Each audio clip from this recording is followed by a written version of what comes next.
चलिए शुरू करते हैं। आज का टॉपिक है हमारा आंगल मैसूर युद्ध। ठीक है, आज हम पढ़ेंगे आंगल मैसूर युद्ध के बारे में। ठीक है, प्रथम युद्ध कब हुआ था? 1767 से 1769 तक। ठीक है, यह युद्ध अंग्रेजों और हैदर अली के बीच हुआ था। ठीक है, प्रथम आंगल मैसूर युद्ध किसके बीच हुआ था? अंग्रेज और हैदर अली के बीच 1767 से 1769 ईस्वी तक। ठीक है, यह युद्ध हैदर अली और अंग्रेजों के बीच मद्रास की संधि के बाद समाप्त हुआ। कब समाप्त हुआ?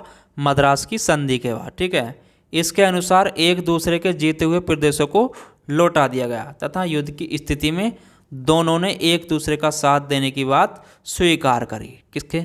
ठीक है, किसके बीच होता? अंग्रेज और हैदर अली के बीच। ठीक है, द्वितीय आंगल मैसूर युद्ध। अब बात करें द्वितीय आंगल मैसूर युद्ध की, तो द्वितीय आंगल मैसूर युद्ध कब हुआ था? 1780 में हैदर अली ने कर्नाटक के अर्काट पर आक्रमण कर दिया। आंगल मैसूर युद्ध की शुरुआत इस युद्ध में निजाम और मराठों ने हैदर अली का साथ दिया। हैदर अली की सेना ने अर्काट पर अधिकार कर लिया। ठीक है, 1781 में अंग्रेज तथा हैदर अली के बीच फोर्टो-नोवा का युद्ध हुआ, जिसमें हैदर अली पराजित हुआ। ठीक है, 1781 में क्या हुआ? फोर्टो-नोवा का युद्ध हुआ। ठीक है, जिसमें हैदर अली पराजित हुआ। ठीक है, हैदर अली की मृत्यु के पश्चात उसका पुत्र टीपू सुल्तान मैसूर का शासक बना। ठीक है, हैदर अली की मृत्यु के बाद उसका शासक कौन बना? उसका पुत्र टीपू सुल्तान। ठीक है, टीपू सुल्तान भारत का प्रथम शासक था जो आर्थिक शक्ति को सैन्य शक्ति की नींव मानता था। ठीक है, टीपू ने अन्य धर्मों के प्रति सहिष्णुता की नीति का अनुसरण किया। उसने जमींदारी प्रथा के स्थान पर रैयतवाड़ी व्यवस्था को अपनाया। ठीक है, उसके बाद आता है आपका आंगल मैसूर तृतीय युद्ध। ठीक है, आंगल मैसूर तृतीय युद्ध कब हुआ था? 1790 से 1792 ईस्वी के बीच। ठीक है, टीपू सुल्तान मंगलोर की संधि से संतुष्ट नहीं था। उसने फ्रांस और कुस्तुनिया में अपने राजदूत भेजकर उनसे सहायता प्राप्त करने की कोशिश की। ठीक है, अंग्रेजों ने तृतीय आंगल मैसूर युद्ध का कारण इसी आधार पर तैयार किया कि टीपू ने फ्रांसीसियों से अंग्रेजों के विरुद्ध गुप्त समझौता किया था। ठीक है, तृतीय मैसूर युद्ध का क्या कारण था? कि टीपू ने फ्रांसीसियों से अंग्रेजों के विरुद्ध गुप्त समझौता किया था। ठीक है,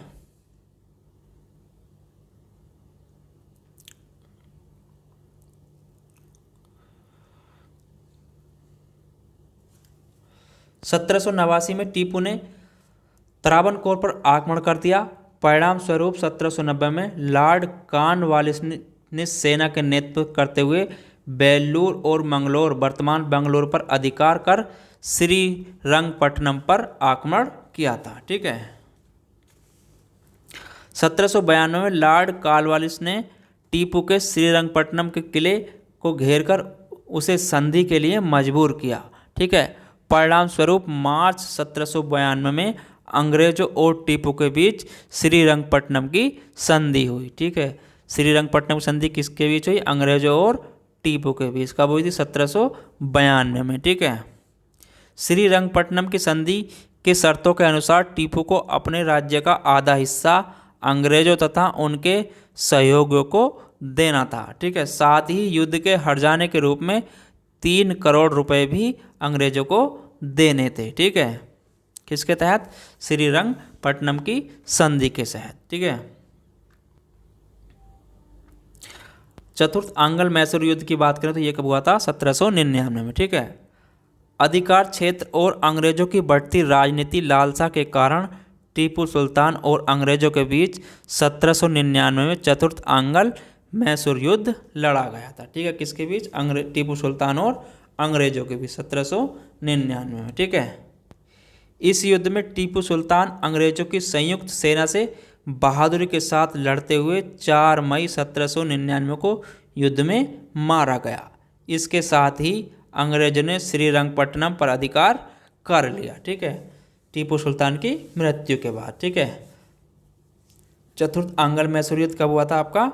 4 मई 1799 में। ठीक है, तो आज का टॉपिक यहीं पर समाप्त होता है। फिर मिलेंगे आपको अगले नए टॉपिक पर।